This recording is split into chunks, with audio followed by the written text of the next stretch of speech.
Hello दोस्तों, KSFM Hindi stories and poem पर आपका हार्दिक अभिनंदन है। अगर आपने चैनल सब्सक्राइब नहीं किया हुआ है तो प्लीज़ जल्दी से कर लीजिए। तो चलिए सुनते हैं आज की कहानी। तुम्हें कितनी बार बताया है, मेरे तैयार होने से पहले मेरा नाश्ता तैयार हो जाना चाहिए। शादी के 25 सालों बाद भी मुझे क्यों बार बार एक ही बात बतानी पड़ती है सरला? तुम्हें क्या है, तुम तो घर पर रहोगी, मुझे काम पर जाना है। तुम हो कि हमेशा बेवकूफ़ ऐसी हरकत करती हो। अगर तुम ये जानबूझकर करती हो तो याद रखना, मुझसे बुरा कोई नहीं होगा। आज भी विजय का पारा चढ़ा हुआ था। इन कटु शब्दों में अपना गुस्सा उतारते हुए, गीला तौलिया कुर्सी पर फेंकते हुए विजय गुस्से से सरला की तरफ देखने लगा। सरला के लिए विजय का यह बेवजह का गुस्सा कोई नई बात नहीं थी। वह महीने में 3-4 बार ऐसे ही सरला पर बरस पड़ता था। पहले पहले सरला उसका विरोध किया करती थी, लेकिन जब कई सालों तक विजय में कोई बदलाव नहीं दिखा तो सरला ने खुद को ही बदल दिया। अब विजय के कुछ भी कहने से सरला को कोई फर्क नहीं पड़ता था। विजय की हर बात वो चुपचाप सिर नीचे झुकाए सुन लेती थी। शादी के पहले 5 साल तक सरला ने पूरी कोशिश की थी कि विजय को बदला जाए, लेकिन फालतू का गुस्सा करना और बाद में सरला को बुरा कहना, यह मानो जैसे उसकी आदत बन गई थी। कोई भी वाद विवाद होता तो विजय सीधा सरला को बोल देता, अगर मैं तुम्हें अच्छा नहीं लगता तो क्यों नहीं चली जाती अपने मायके? क्यों रहती हो मेरे साथ? इतना सब कुछ होने के बावजूद सरला विजय के साथ रहती थी, क्योंकि उसे अपनी बेटी की फिक्र थी। और वह जाती भी तो कहाँ, अपने बूढ़े हो चुके माँ बाप को इस उम्र में परेशान करना वह नहीं चाहती थी। समाज और लोग क्या कहेंगे, यह भी तो उसे देखना था। वह इतनी पढ़ी लिखी भी तो नहीं थी कि खुद जाकर कोई नौकरी कर सके और अपना और अपनी बेटी का पालन पोषण कर सके। सरला को अब अपनी फिक्र नहीं थी। उसको फिक्र थी तो बस अपनी शादी लायक हो रही बेटी की। सरला नहीं चाहती थी कि पति पत्नी के झगड़े की वजह से प्रिया डिस्टर्ब हो। प्रिया की पढ़ाई पूरी हो चुकी थी। उसके लिए अब शादी के रिश्ते आने लगे थे। कई रिश्तों को प्रिया ठुकरा चुकी थी। 2-3 महीने बाद एक अच्छा रिश्ता आया। रिश्तेदारों और पहचान के लोगों ने भी लड़के के बहुत गुणगान किए। विजय एक शाम अपनी बेटी के पास बैठकर उसे बताने लगा, प्रिया, बहुत अच्छा लड़का आया है, पढ़ा लिखा है, बड़ा घर है, बहुत अच्छी नौकरी है। ऐसे रिश्ते बार बार नहीं आते बेटा, इस बार मना मत करना।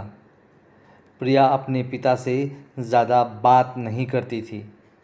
शायद डरती थी या शायद नफ़रत करती थी, लेकिन आज वो अपनी पूरी हिम्मत इकट्ठा करके बोली, मुझे अभी शादी नहीं करनी है पापा, मैं नौकरी करना चाहती हूँ, खुद अपने पैरों पर खड़ी होना चाहती हूँ। हाँ तो उसमें क्या बड़ी बात है, मैंने लड़के से बात की है, वह तुम्हें किसी बात के लिए नहीं रोकेगा। तुम शादी के बाद भी नौकरी कर सकती हो, वह तुम्हें नौकरी के लिए परमिशन दे देगा। विजय बोला, मेरा नौकरी करना या न करना उसकी परमिशन पर क्यों डिपेंड रहेगा पापा? प्रिया ने पूछा। मैं कह रहा हूँ ना, तुम्हें किसी भी चीज़ की कमी नहीं होगी वहाँ पर। ऐसे रिश्ते बार बार नहीं आते, इसे ठुकरा मत, बहुत खुश रहोगी तुम वहाँ। विजय बोला, पापा क्या मैं उतना ही खुश रहूँगी जितना मम्मी इस घर में खुश है? प्रिया ने तंज कसते हुए कहा। आज तुम्हारी जुबान कुछ ज़्यादा नहीं चल रही है?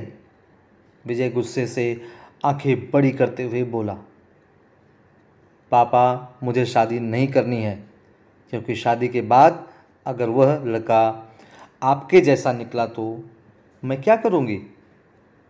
मुझे आपके जैसा जीवन साथी नहीं चाहिए जो बिना बात के मुझ पर हमेशा चिल्लाए। मुझे कुछ भी अपनी पसंद का लेना हो तो 10 बार सोचना पड़े, कहीं वह नाराज़ ना हो जाए। मेरी तबीयत कैसी भी हो उसे परवाह ना हो। रोटी थोड़ी सी मोटी बन जाए तो घर सर पर उठा ले। उसकी चेकबुक ना मिले तो भी मेरा ही दोष निकाले।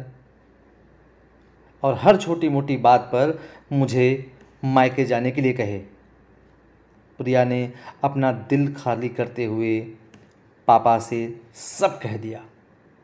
विजय का गुस्सा 7वें आसमान पर था, लेकिन उसके मुंह से एक भी शब्द नहीं फूट रहा था।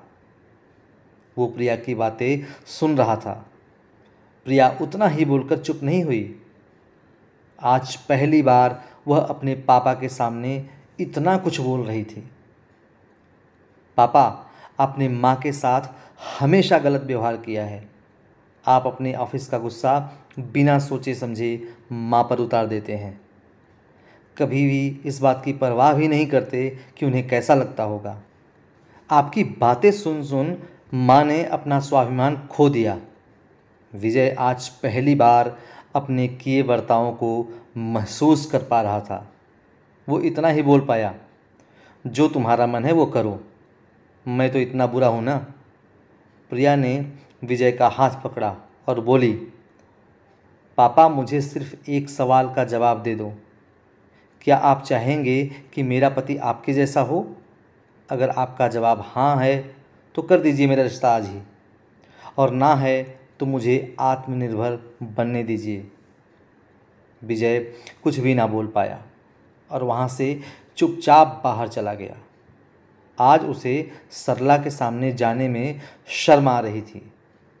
चलते चलते उसकी आंखों से आंसू बह रहे थे। विजय ने आज से अपने आप को बदलने का निश्चय किया। अगले दिन से सरला ने अपने पति में काफ़ी बदलाव देखा।